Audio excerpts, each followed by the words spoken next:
Albert Einstein once said, everybody's a genius. But if you judge a fish by its ability to climb a tree, it will live its whole life believing that it is stupid.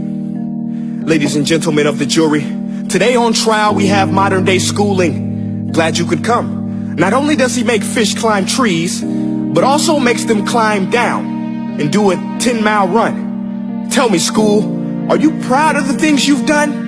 Turning millions of people into robots, do you find that fun? Do you realize how many kids relate to that fish? Swimming upstream in class, never finding their gifts, thinking they are stupid, believing they are useless? Well, the time has come, no more excuses. I call school to the stand and accuse him of killing creativity, individuality, and being intellectually abusive. He's an ancient institution that has outlived his usage. So, Your Honor, this concludes my opening statement, and if I may present the evidence of my case, I will prove it. Proceed. Exhibit A. Here's a modern day phone. Recognize it? Here's a big difference, right?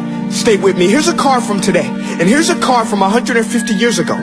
Big difference, right? Well, get this. Here's a classroom of today, and here's a class we used 150 years ago. Now, ain't that a shame? In literally more than a century, nothing has changed.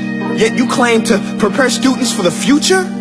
But with evidence like that, I must ask, do you prepare students for the future or the past? I did a background check on you and let the record show that you were made to train people to work in factories, which explains why you put students in straight rows, nice and neat, tell them sit still, raise your hand if you want to speak, give them a short break to eat, and for 8 hours a day tell them what to think. Oh, and make them compete to get an A letter which determines product quality, hence grade A of meat. I get it. Back then, times were different. We all have a past. I myself am no Gandhi.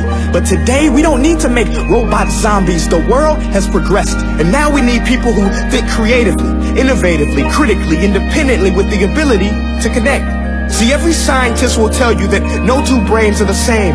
And every parent with 2 or more children will confirm that claim.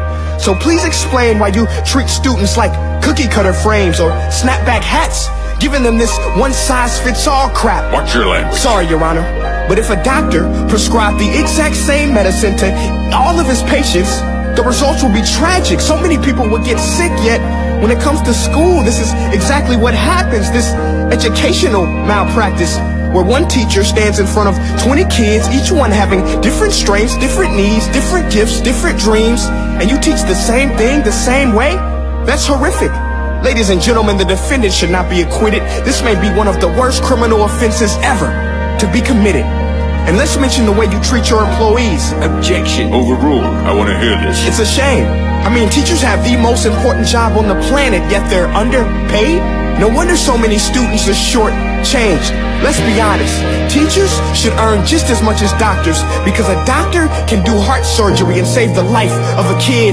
But a great teacher can reach the heart of that kid and allow him to truly live. See, teachers are heroes that often get blamed, but they're not the problem. They work in a system without many options or rights. Curriculums are created by policymakers, most of which have never taught a day in their life. Just obsessed with standardized tests. They think bubbling in a multiple choice question will determine success. That's outlandish. In fact, these tests are too cruel to be used and should be abandoned, but don't take my word for it. Take Frederick J. Kelly, the man who invented standardized testing, who said, and I quote, "These tests are too cruel to be used and should be abandoned." Ladies and gentlemen of the jury, if we continue down this road, the results will be lethal. I don't have much faith in school, but I do have faith in people. And if we can customize healthcare, cars, and Facebook pages, then it is our duty to do the same for education, to upgrade it, change it, do away with school spirit, because that's useless. Unless we're working to bring the spirit out of each and every student, that should be our task. No more Common Core. Instead, let's reach the core of every heart in every class. Sure, math is important, but no more than art or dance. Let's give every gift an equal chance. I know this sounds like a dream, but countries like Finland are doing impressive things. They have shorter school days. Teachers make a decent wage. Homework is non-existent, and they focus on collaboration instead of competition. But here's the kicker, boys and girls. Their educational system outperforms every other country in the world. Other places like Singapore are succeeding rapidly. Schools like Montessori, programs like Khan Academy, there is no single solution. But let's get moving, because while students may be 20% of our population, they are 100% of our future. So let's attend to their dreams, and there's no telling what we can achieve.